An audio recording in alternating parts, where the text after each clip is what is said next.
ನನಗೆ ಅವರ ಮೇಲೆ ಹಾಗೇ ಬರಬೇಕು. ಅವರ ಸಂಘ ಮಾಡಬಾರದು. ಪಾಪಿಗಳ ಸಂಘ ಪಂಚಮಹಾಪಾತಕಗಳಲ್ಲಿ ಅದು ಒಂದು.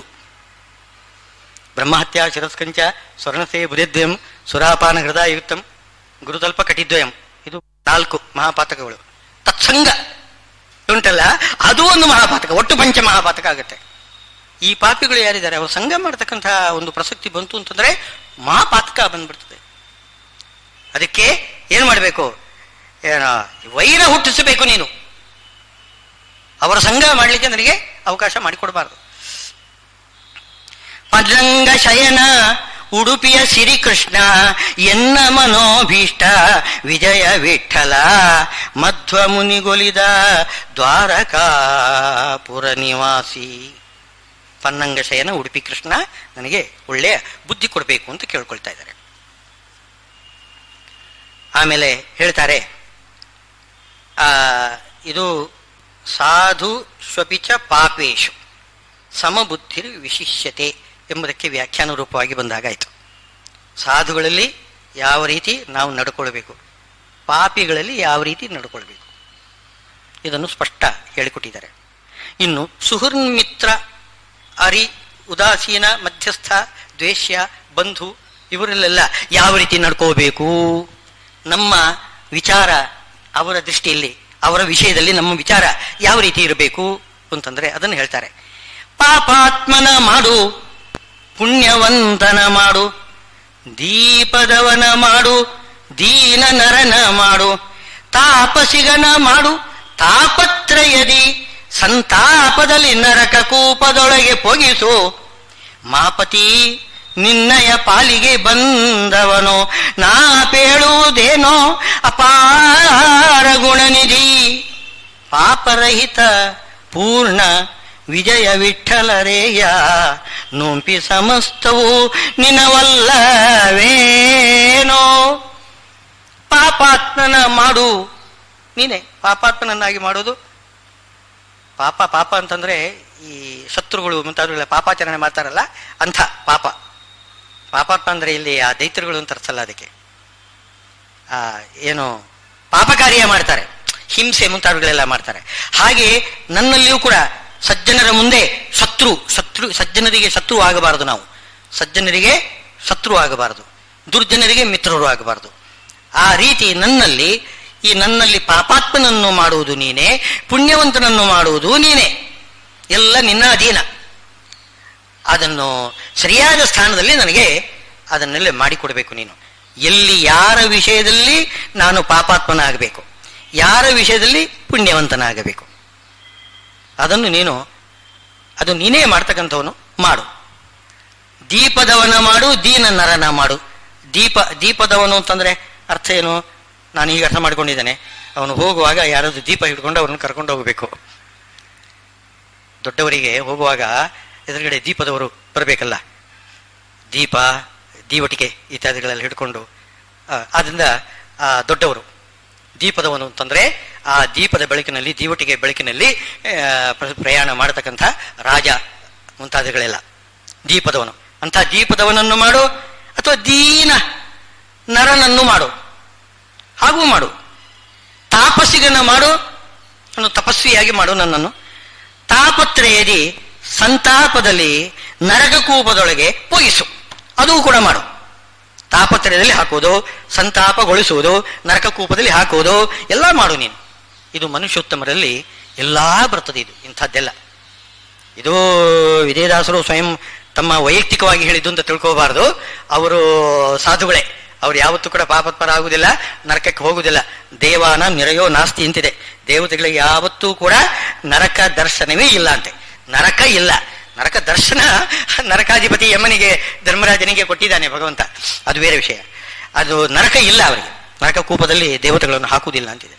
ಇದು ಸಾಮಾನ್ಯ ಮನುಷ್ಯನ ದೃಷ್ಟಿಯಿಂದ ಹೇಳ್ತಕ್ಕಂಥದ್ದು, ಇದು ನಮಗೆ ಉಪದೇಶ ರೂಪವಾಗಿ. ಆದ್ರಿಂದ ನರಕದೊಳಗೆ ಪೊಗಿಸು. ಮಾಪತಿ ನಿನ್ನಯ ಪಾಲಿಗೆ ಬಂದವನೋ, ನಿನ್ನಯ ಪಾಲಿಗೆ ನಾನು ಬಂದಿದ್ದೇನೆ, ನಿನ್ನವನು ಅಂತಂದ ಮೇಲೆ ನೀನು ಯಾವಾಗ ಬೇಕಾದರೂ ಏನು ಬೇಕಾದರೂ ಮಾಡಬಹುದು. ನಾನು ಯಾವುದಕ್ಕೂ ಏನು ಆಕ್ಷೇಪ ಎತ್ತುವುದಿಲ್ಲ. ನೀನು ಯಾಕೆ ಹಾಗೆ ಮಾಡಿದಿ? ಯಾಕಂದ್ರೆ ನೀನು ಅನ್ಯಾಯ ಮಾಡೋದಿಲ್ಲ, ಭಕ್ತರಿಗೆ ಯಾವತ್ತೂ ಕೂಡ ಅನ್ಯಾಯ ಮಾಡೋದಿಲ್ಲ. ಅವರ ಪೂರ್ವಕರ್ಮ ಯೋಗ್ಯತೆ ಅನುಗುಣವಾಗಿ ಅವರಿಗೆ ಏನು ಅನುಗ್ರಹವನ್ನೇ ಮಾಡ್ತಾನೆ. ನಿಗ್ರಹ ಅಂತ ಕಾಣಿಸ್ಬೋದು, ಮೇಲ್ನೋಟಕ್ಕೆ ನಿಗ್ರಹ ಅಂತ ಕಾಣಿಸ್ಬೋದು, ಅದು ನಿಜವಾಗಿ ಅನುಗ್ರಹನೇ. ಅನುಗ್ರಹವನ್ನೇ ಮಾಡ್ತಾ ಇದೀಯಾ ನೀನು, ಹಾಗೆ ಮಾಡು ನೀನು. ಅದರಿಂದ ಪ್ರತಿಯೊಬ್ಬನಲ್ಲಿಯೂ ಕೂಡ ಅಲ್ಲಿರ್ತಕ್ಕಂತಹ ಏನು ಕೆಲವೊಮ್ಮೆ ಸದ್ಗುಣಗಳು ಕಾಣಬಹುದು, ಕೆಲವೊಮ್ಮೆ ದುರ್ಗುಣಗಳು ಕಾಣಬಹುದು.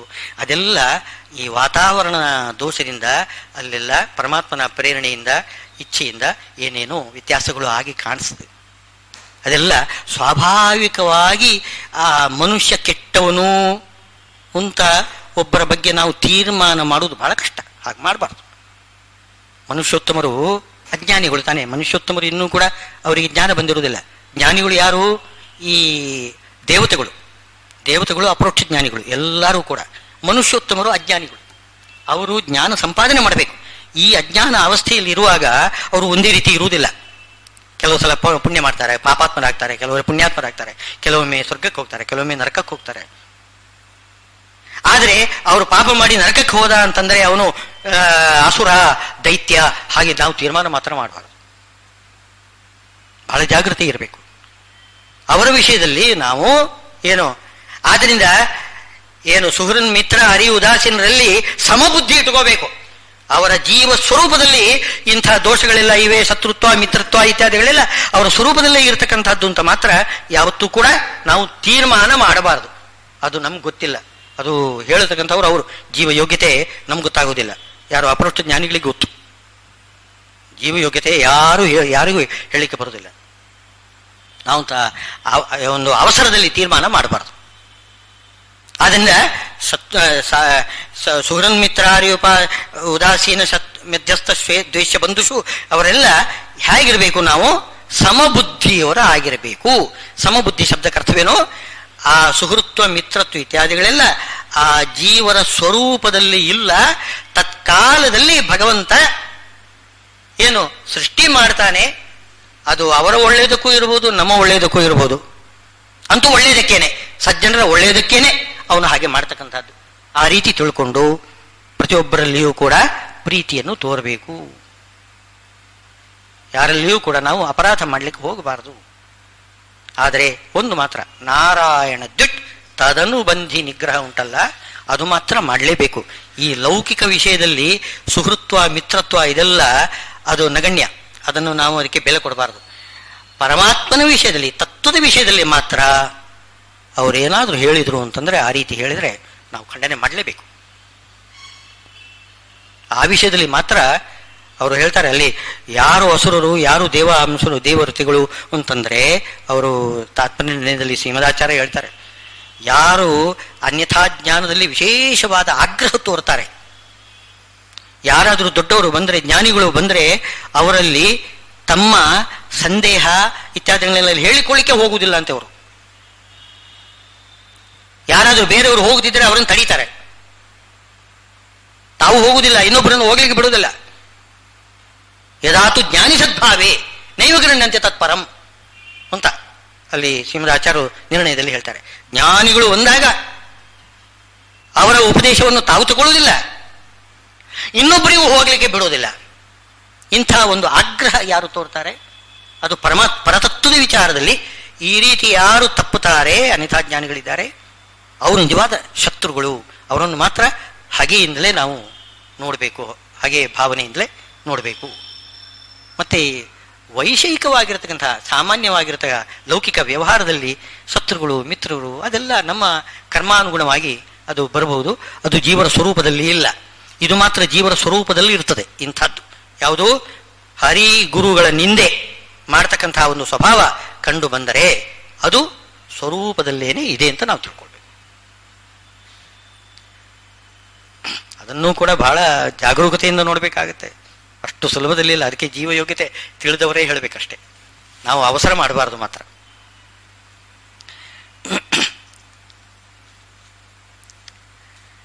ಇನ್ನು ಈ ರೀತಿ ಸಮಬುದ್ಧಿ ಉಳ್ಳವನು ಏನು ಮಾಡಬೇಕು? ಕರ್ಮಗಳಲ್ಲಿ ಅಭಿಮಾನವನ್ನು ಬಿಡಬೇಕು. ಸರ್ವ ಸಂಕಲ್ಪ ತ್ಯಾಗಿ ಬಿಟ್ಟು ಇಂದ್ರಿಯಾರ್ಥಗಳಲ್ಲಿಯೂ ಕೂಡ, ಅಂದರೆ ಇಂದ್ರಿಯಾರ್ಥ ಅಂದರೆ ವಿಷಯ, ವಿಷಯ ಪದಾರ್ಥಗಳಲ್ಲಿಯೂ ಕೂಡ ಏನು ಮೋಹ ಇಟ್ಕೊಳ್ಬಾರದು.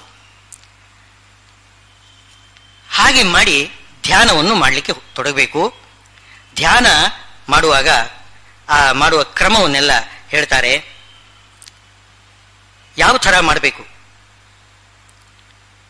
ಮೊದಲಿಗೆ ಮನಸ್ಸನ್ನು ಬುದ್ಧಿಯ ಬಲದಿಂದ ಗೆಲ್ಲಬೇಕು. ಬುದ್ಧಿಯನ್ನು ಪರಮಾತ್ಮನ ಭಕ್ತಿಯ ಬಲದಿಂದ, ಭಕ್ತಿಯಿಂದ ಪರಮಾತ್ಮನನ್ನು ವಶೀಕರಿಸಿಕೊಂಡು ಅವನ ಅನುಗ್ರಹ ಬಲದಿಂದ ಬುದ್ಧಿಯನ್ನು ತಮ್ಮ ವಶದಲ್ಲಿ ಇಟ್ಟುಕೊಂಡು ಆ ಬುದ್ಧಿಯ ಬಲದಿಂದ ಮನಸ್ಸನ್ನು ನಿಗ್ರಹ ಮಾಡಿಕೊಂಡು ವಿಷಯ ಪದಾರ್ಥಗಳಲ್ಲಿ ಯಾವುದೇ ಒಂದು ರೀತಿಯ ಆಸಕ್ತಿಯನ್ನು ತೊರೆಯಬೇಕು. ಬಲಾತ್ಕಾರವಾಗಿಯೇ, ಅದು ಅಯತ್ನವಾಗಿ ಈ ರೀತಿ ಅನಾಸಕ್ತಿ ಮೂಡಬೇಕು ಅಂತಂದರೆ ಅದು ಅಪರೋಕ್ಷ ಆಗಬೇಕು. ಪರಮಾತ್ಮನನ್ನು ಕಾಣಬೇಕು. ಪರಮಾತ್ಮನನ್ನು ಪ್ರತ್ಯಕ್ಷ ಕಾಣದ ತನಕ ನಮಗೆ ಅನಾಸಕ್ತಿ ಬರೋದಿಲ್ಲ. ಏನಿದ್ರೂ ಕೂಡ ಅಲ್ಲ, ಎಲ್ಲ ಪದಾರ್ಥಗಳು ಚೆನ್ನಾಗಿದೆಯಲ್ಲ ಅಂತ ಅನ್ಸುತ್ತೆ ನಮಗೆ. ಇದರಲ್ಲಿ ಏನಿದೆ, ಇದರಲ್ಲಿ ದೋಷ ಏನಿದೆ, ಚೆನ್ನಾಗಿದೆ, ಯಾಕೆ ಬಿಡಬೇಕು ಅಂತ ಒಂದು ಪ್ರಶ್ನೆ ಬರ್ತದೆ.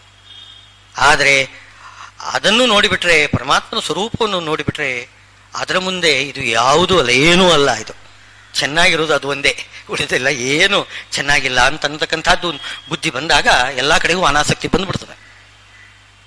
ಆ ಅನಾಸಕ್ತಿ ಬರುವ ತನಕ ಮೊದಲಿಗೆ ಯೋಗ ಆರೋಹ ಏನೋ ಅಪರೋಕ್ಷ ಜ್ಞಾನ ಸಂಪಾದನೆ ಮಾಡಬೇಕು. ಆ ಅವಸ್ಥೆಯಲ್ಲಿ ಅವನೇನು ಮಾಡಬೇಕು?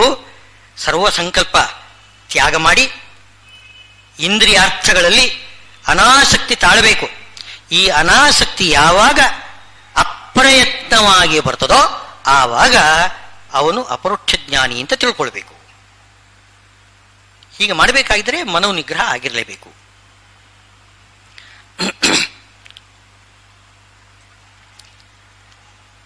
ಅವನು ಏಕಾಂತದಲ್ಲಿ ಕುಳಿತುಕೊಂಡು ಭಗವಂತನ ಧ್ಯಾನ ಮಾಡಬೇಕು. ಯತಚಿತ್ತಾತ್ಮ,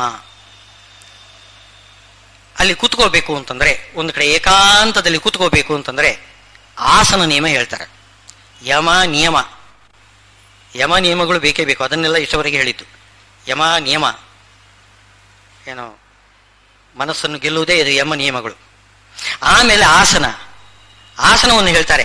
ಶುಚೌ ದೇಶೆ, ಶುಚಿಯಾದ ದೇಶ, ನಿರ್ಮಲವಾಗಿರತಕ್ಕಂಥ ಪ್ರದೇಶ ಆಗಬೇಕಂತೆ. ಅಂದರೆ ಪುಣ್ಯಕ್ಷೇತ್ರಗಳು, ಪುಣ್ಯಕ್ಷೇತ್ರಗಳು ಇಟ್ಕೋಬೇಕು. ಏನೋ ಪುಣ್ಯ ಕಾಲ, ಪುಣ್ಯ ದೇಶ, ಅದಕ್ಕೋಸ್ಕರನೇ ನಾವು ಸಂಕಲ್ಪ ಮಾಡೋದು.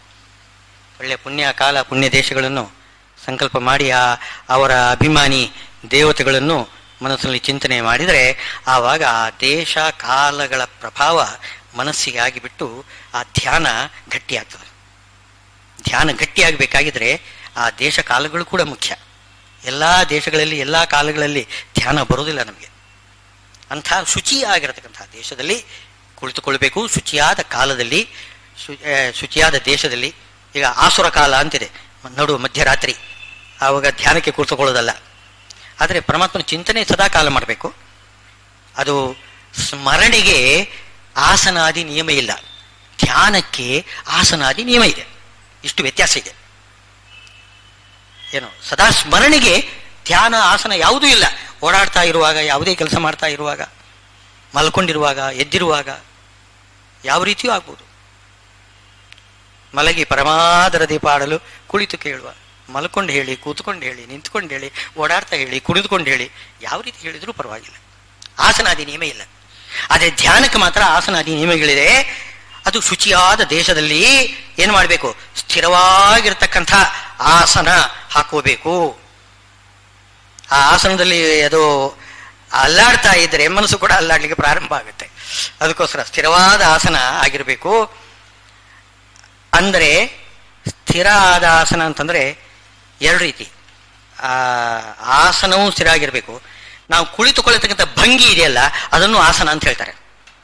ಅದು ಪದ್ಮಾಸನ, ಸ್ವಸ್ತಿಕಾಸನ, ವೀರಾಸನ, ಹೀಗೆ ಅನೇಕ ಆಸನಗಳೆಲ್ಲ ಇವೆ. ಅದರಲ್ಲಿ ಕೆಲವೆಲ್ಲ ಹಠಯೋಗದ ಆಸನಗಳೆಲ್ಲ ಇವೆ. ಏನು ಮಯೂರಾಸನ, ಭುಜಂಗಾಸನ, ಇಂಥದ್ದುಗಳೆಲ್ಲ, ಏನು ಶೀರ್ಷಾಸನ, ಹೀಗೆಲ್ಲ ಮಾಡಿ ಎಲ್ಲ ಇದೆ. ನಾನಾ ರೀತಿ ಆಸನಗಳೆಲ್ಲ ಇವೆ. ಅದೆಲ್ಲ ಮಾಡಬಾರ್ದು ಅಂತ ಇದೆ. ಅದೆಲ್ಲ ಮಾಡಬಾರದು ಅಂತ ನಿಷೇಧ ಇದೆ. ಧ್ಯಾನಕ್ಕೆ ಹೇಳಿದ್ದಲ್ಲ ಅದು. ಅದೆಲ್ಲ ಈ ಹಠಯೋಗ ಅಂತಿದೆ. ಹಠಯೋಗ ನಾನಾ ರೀತಿಯ ಒಂದು ದುಷ್ಟ ದೇವತೆಗಳನ್ನು, ದೈತ್ಯರುಗಳನ್ನು ಅವರನ್ನೆಲ್ಲ ಒಲಿಸಿಕೊಳ್ಳಿಕ್ಕೋಸ್ಕರ ಮಾಡ್ತಕ್ಕಂಥ ರೀತಿಯ ಆಸನಗಳು ಅದೆಲ್ಲ ಮಾಡಬಾರದಂತೆ. ಸಾತ್ವಿಕವಾಗಿರತಕ್ಕಂಥದ್ದು, ಧ್ಯಾನಕ್ಕೆ ಉಪಯುಕ್ತವಾಗಿರತಕ್ಕಂಥದ್ದು ಸಾಮಾನ್ಯವಾಗಿ 3 ಹೇಳ್ತಾರೆ: ಸ್ವಸ್ತಿಕಾಸನ, ಪದ್ಮಾಸನ, ಇನ್ನು ವೀರಾಸನ. ಉಳಿದ ಯಾವ ಆಸನಗಳನ್ನು ಹೇಳ್ತಿಲ್ಲ. ಆ ಆಸನಗಳಲ್ಲಿ ಸ್ಥಿರವಾಗಿರತಕ್ಕಂಥ ಆಸನ ಆಗಿರಬೇಕು. ನಾತ್ಯುಚ್ಛ್ರಿತಂ ನಾತಿಚೀತಂ ನಾತಿ ನೀಚಂ ಅಂತ ಎತ್ತರದ ಆಸನದಲ್ಲಿ ಕುಳಿತುಕೊಂಡು ಹಾಗೂ ಕೂತ್ಕೋಬಾರದಂತೆ. ಬಹಳ ಕೆಳಗಿನ ಆಸನದಲ್ಲೂ ಕೂತ್ಕೋಬಾರದು. ಸಾಮಾನ್ಯ ನೆಲದ ಮಟ್ಟಕ್ಕಿಂತ ಸ್ವಲ್ಪ ಎತ್ತರವಾಗಿರ, ನೆಲದ ಮಟ್ಟಕ್ಕಿಂತ ಸ್ವಲ್ಪ ಎತ್ತರಬೇಕು. ಹೆಚ್ಚು ಎತ್ತರನೂ ಅಲ್ಲ, ಹೆಚ್ಚು ಕೆಳಗಿಂದೂ ಅಲ್ಲ. ಅಂಥ ಆಸನದಲ್ಲಿ ಕೂತ್ಕೋಬೇಕು. ಹೇಗಿರ್ಬೇಕು, ಹೇಗೆ ಆಸನ ಹಾಕೋಬೇಕು ಅದನ್ನು ಹೇಳ್ತಾರೆ ಅವರು. ಚೈಲ ಅಜಿನ ಕುಶೋತ್ತರಂ ಅಂತ. ಚೈಲ ಅಜಿನ ಕುಶ. ಮೊದಲು ದರ್ಭೆ ಹಾಸಬೇಕು. ದರ್ಭೆಯ ಹಾಸು, ಅದರ ಮೇಲೆ ಕೃಷ್ಣಾಜಿನ ಹಾಕಬೇಕು, ಅದರ ಮೇಲೆ ಬಟ್ಟೆ, ಅದರ ಮೇಲೆ ಕೂತ್ಕೋಬೇಕು. ಚೈಲಾಜಿನ ಕುಶೋತ್ತರಂ ಅಂತ. ಈ ನಾವೆಲ್ಲ ಏನ್ ಮಾಡ್ತೇವೆ, ಮಣೆ ಹಾಕೊಂಡು ಬಿಡ್ತೇವೆ. ಮಣೆ ತಪ್ಪು, ಶಾಸ್ತ್ರದಲ್ಲಿ ಮಣೆಯನ್ನು ತಪ್ಪು ಅಂತ ಹೇಳಿದ್ದಾರೆ. ದಾರುವಾಸನ, ದಾರುವಾಸನ ಅದು ಪಾಪಕರ. ಬರೀ ನೆಲದ ಮೇಲೆ ಕೂತ್ಕೊಳ್ಳೋದು ಪಾಪಕರ. ಬರೀ ನೆಲದ ಮೇಲೂ ಕೂತ್ಕೋಬಾರ್ದು. ಏನೋ ಕೊನೆಗೆ ಬಟ್ಟೆಯಾದರೂ ಬೇಕು. ಯಾವುದಿಲ್ಲದೆ ಹೋದರೆ ಚೈಲ ಅಜಿನ ಕುಶ ಬೇಕು, ಹೌದು, ಕೊನೆಗೆ ಬಟ್ಟೆ ಆದರೂ ಕೂಡ. ಇದಮ್ಮ ಮರುವ ಅವಸೋ ಸದನೇ ಸೀದಾಮಿ. ನಾವೇ ಮಾಡ್ತೇವೆ ಗೊತ್ತಾ, ಬರೀ ನೆಲದಲ್ಲಿ ಕೂತಿರ್ತೇವೆ. ಅದಕ್ಕೋಸ್ಕರ ಬಟ್ಟೆದ್ದು ಒಂದು ಇದು ತೆಗೆದುಬಿಟ್ಟು, ಒಂದು ದಾರ ಹೀಗೆ ತೆಗೆದುಬಿಟ್ಟು ಅದನ್ನು ಹೀಗೆ ಪೃಷ್ಠದ ಕೆಳಗಡೆ ಹಾಕೊಂಡು ಕೂತ್ಕೊಂಡ್ಬಿಡ್ತೇವೆ. ಆಯಿತು, ಆಸನ ಅಷ್ಟು ಮಾಡ್ಕೊಳ್ತೇವೆ. ಎಲ್ಲ ಬರೀ ವಂಚನೆ ಮಾಡ್ತಾ ಇದ್ದೇವೆ ನಾವು. ಬರೀ ನೆಲದ ಮೇಲೆ ಮಾತ್ರ ಕೂತ್ಕೋಬಾರ್ದು ಅಂತ ಹೇಳ್ತಾರೆ. ಮನೆಯಲ್ಲೂ ಕೂಡ ದಾರುವಾಸನವೂ ಕೂಡ ಕೂಡುದು. ಅದಕ್ಕೆ ದಾರುವಾಸನಕ್ಕೆ ಒಂದು ದೋಷ ಪರಿಹಾರಕ್ಕೆ ಏನು ಮಾಡ್ತಾರೆ ಅಂತಂದರೆ, ಈ ಬೆಳ್ಳಿಯ ಹೂಗಳನ್ನು ಇದು ಮಾಡಿ ಅದನ್ನು ಕೂಡಿಸ್ತಾರೆ ಆ ಮನೆಯಲ್ಲಿ. ಆದ್ರಿಂದ ಅದು ಏನು ಬೆಳ್ಳಿ ಆಸನ ಆಯ್ತದು, ರಜತ ಆಸನ ಆಯಿತು. ರಜತಾಸನ ಏನು ಬಂಗಾರದ ಆಸನ, ಇದೆಲ್ಲ ಮಣಿಮಯ ಆಸನ, ಇದೆಲ್ಲ ಬಹಳ ಶ್ರೇಷ್ಠ. ಅದರಲ್ಲಿ ಕೂತ್ಕೊಂಡು ಧ್ಯಾನ ಮಾಡಿದರೆ ವಿಶೇಷವಾದ ಫಲ ಸಿಗ್ತದೆ ಅಂತ ಹೇಳ್ತಾರೆ. ಅದಕ್ಕೆ ನಮಗೆ ಬೆಳ್ಳಿದ್ದೇ ಆಸನ ಮಾಡಲಿಕ್ಕೆ ಬರೋದಿಲ್ಲ. ಅದಕ್ಕೋಸ್ಕರ ಏನು ಮಾಡೋಣ, ಆ ಮನೆಗೇನೆ ದಾರುವಾಸನಕ್ಕೇನೆ ಒಂದು ಸಣ್ಣ ಬೆಳ್ಳಿದ್ದು ಒಂದು ತುಂಡು ಇದನ್ನೆಲ್ಲ ಮಾಡಿ ಸಿಕ್ಕಿಸಿಬಿಟ್ಟು ಕೂತ್ಕೊಂಡ್ಬಿಟ್ರೆ ಅದು ಬೆಳ್ಳಿ ಆಸನ ಅಂತ ನಾವು ಅದನ್ನು ಸ್ವೀಕಾರ ಮಾಡ್ತಾ ಇದ್ದೇವೆ ನಾವು ಈಗ. ಅಂತೂ ಅದೆಲ್ಲ ವಿಶೇಷ ಫಲ. ಏನೋ ಬಂಗಾರದ್ದು, ಬೆಳ್ಳಿದ್ದು, ರತ್ನಮಯವಾಗಿರತಕ್ಕಂಥದ್ದು ಇಂಥ ಆಸನಲ್ಲಿ ಕೂತ್ಕೊಂಡ್ರೆ ವಿಶೇಷವಾದ ಫಲ ಸಿಗ್ತದೆ. ಇದು ಸಾಮಾನ್ಯ ಅಶಕ್ತರಿಗೆ ಹೇಳುವಾಗ ಅದನ್ನೆಲ್ಲ ಹೇಳುವುದಿಲ್ಲ ಭಗವದ್ಗೀತೆ. ಅದು ಶಕ್ತರಿಗೆ ಆಗೋಯ್ತು. ಅದಕ್ಕೆ ಅಶಕ್ತರಿಗೆ ಏನು ಹೇಳ್ತಿದ್ದಾರೆ, ಚೈಲ ಅಜಿನ ಕುಶ. ಅದು ಏನು ಕಷ್ಟವೇ ಇದು, ಇಂಥ ಬಡವರಿಗೂ ಕೂಡ ಅದು ಮಾಡಲಿಕ್ಕೆ ಬರ್ತದೆ, ಹಾಗೆ ಮಾಡಿಕೊಳ್ಳಿ ಅಂತ ಹೇಳ್ತಾರೆ. ಚೈಲ ಅಜಿನ ಕುಶೋತ್ತರಂ ತತ್ರ ಏಕಾಗ್ರಂ ಮನಃಕೃತ್ವ. ಮುಖ್ಯ ಬೇಕಾಗಿರೋದು ಏನು ಅಂತಂದ್ರೆ ಮನಸ್ಸಿನ ಏಕಾಗ್ರತೆ ಬರಬೇಕಪ್ಪ. ಅಂಥ ಸುಖವಾದ ಮೆತ್ತನೆಯ ಆಸನ ಆಗಬೇಕು, ಸ್ಪಾಂಜ್ ಅಲ್ಲ, ಮೆತ್ತನೆಯ ಆಸನ ಆಗಬೇಕು. ಏನು ನಮಗೆ ತೊಂದರೆ ಕೊಡಬಾರದು ಅಂಥ ರೀತಿ. ಅಂದರೆ ಮನಸ್ಸಿನ ಏಕಾಗ್ರತೆಗೆ ಭಂಗ ಬರಬಾರದು. ತತ್ರ ಏಕಾಗ್ರಂ ಮನಃಕೃತ್ವ ಯತ ಚಿತ್ರೇಂದ್ರಿಯ ಕ್ರಿಯ ಯೋಗಂ ಆತ್ಮವಿಶುದ್ಧಯೇ. ಈ ರೀತಿ ಯೋಗ ಅದರ ಧ್ಯಾನವನ್ನು ಮಾಡ್ತಾ ಬಂದರೆ ಆತ್ಮಶುದ್ಧಿ ಆಗ್ತದೆ. ಆತ್ಮಶುದ್ಧಿ ಅಂತಂದರೆ ಮನಸ್ಸಿನ ಶುದ್ಧಿ ಆಗ್ತದೆ ಅಂತ ಅದೊಂದು ಇದೆ, ಒಂದರ್ಥ. ಇನ್ನು ಆತ್ಮ ಇದೆಯಲ್ಲ, ಆತ್ಮನಿಗೆ ಶುದ್ಧಿ ಏನು ಅಂತಂದರೆ, ಆತ್ಮ ಇವಾಗ ನಾವು ಅಶುದ್ಧ ಆಗಿದ್ದೇವೆ ನಾವು. ಯಾಕಂದರೆ ಶರೀರ ಇದೆಯಲ್ಲ, ಪ್ರಾಕೃತ ಶರೀರ ಅದು ಅಶುದ್ಧ, ಮೈಲಿಗೆ ವಸ್ತ್ರ. ಆ ಮೈಲಿಗೆ ವಸ್ತ್ರ ತೆಗೆದುಬಿಟ್ಟು ಮಡಿ ವಸ್ತ್ರ ಉಟ್ಕೋಬೇಕಲ್ಲ. ಪರಮಾತ್ಮನ ಮಂದಿರಕ್ಕೆ ಹೋಗಬೇಕು ಅಂತಂದರೆ, ದೇವರ ಗುಡಿಗೆ ಹೋಗಬೇಕಾಗಿದ್ರೆ ಮೈಲಿಗೆ ವಸ್ತ್ರ ಉಟ್ಕೊಂಡು ಹೋಗಬಾರದು. ಆ ಮುಕ್ತಿ ಮಂದಿರ ಇದೆಯಲ್ಲ, ಅದು ದೇವಸ್ಥಾನ. ಅದಕ್ಕೆ ಒಳಗಡೆ ಹೋಗಬೇಕು ಅಂತಂದರೆ ನಾವು ಸ್ನಾನ ಮಾಡಿ ಮಡಿ ಉಟ್ಟುಕೊಂಡು ಹೋಗಬೇಕು. ಅದಕ್ಕೆ ವಿರಜಾ ನದಿ ಸ್ನಾನ ಮಾಡಬೇಕು. ವಿರಜಾ ನದಿ ಸ್ನಾನ ಮಾಡಿ ನಮ್ಮ ಹಳೇ ಬಟ್ಟೆ ಇದೆ, ಅನಾದಿ ಕಾಲದಿಂದ ನಮ್ಮ ಜೊತೆಗೆ ಬಂದಿರತಕ್ಕಂಥದ್ದು ಹಳೇ ಬಟ್ಟೆ ಲಿಂಗ ಶರೀರ. ಆ ಲಿಂಗ ಶರೀರವನ್ನು ಬಿಟ್ಟು ಬಿಡಬೇಕು. ಆಮೇಲೆ ಸ್ವರೂಪ ಶರೀರದಲ್ಲೇನೆ ಶುದ್ಧ ಸತ್ವಾತ್ಮಕವಾಗಿರತಕ್ಕಂಥ ಬಟ್ಟೆ ಇದೆ ಒಳಗಡೆ, ಶುದ್ಧ ಸತ್ವಮಯವಾಗಿರ್ತಕ್ಕಂಥದ್ದು. ಪ್ರಾಕೃತ ಅಂತಂದ್ರೆ ಏನು? ಸತ್ವ ರಜಸ್ಸು ತಮಸ್ಸು ಮೂರು ಗುಣಗಳಿದ್ರೆ ಅದು ಪ್ರಾಕೃತ, ಪ್ರಕೃತಿ. ಶುದ್ಧ ಸತ್ವಮಯವಾಗಿರ್ತಕ್ಕಂಥದ್ದು ಶುದ್ಧ, ಅದಕ್ಕೆ ಶುದ್ಧ ಅಂತ ಹೇಳ್ತೇವಲ್ಲ, ಅದಕ್ಕೆ ಶುದ್ಧ ಅಂತಲೇ ಹೆಸರು. ಆ ಶುದ್ಧ ಸತ್ವಮಯವಾಗಿರತಕ್ಕಂಥ ವಸ್ತ್ರ ಆಭರಣಗಳಿಂದ ಅಲಂಕಾರ ಮಾಡಿಕೊಂಡು ಆ ಮುಕ್ತಿ ಮಂಟಪ, ಪರಮಾತ್ಮನ ದೇವರ ಮಂದಿರ ಇದೆಯಲ್ಲ, ಅದಕ್ಕೆ ಪ್ರವೇಶ ಮಾಡಬೇಕು. ಹೀಗೆ ಆತ್ಮಶುದ್ಧಿ ಆಗಬೇಕಾಗಿದ್ರೆ ನಾವೀಗ ಮೊದಲಿಗೆ ಧ್ಯಾನ ಮಾಡಬೇಕು.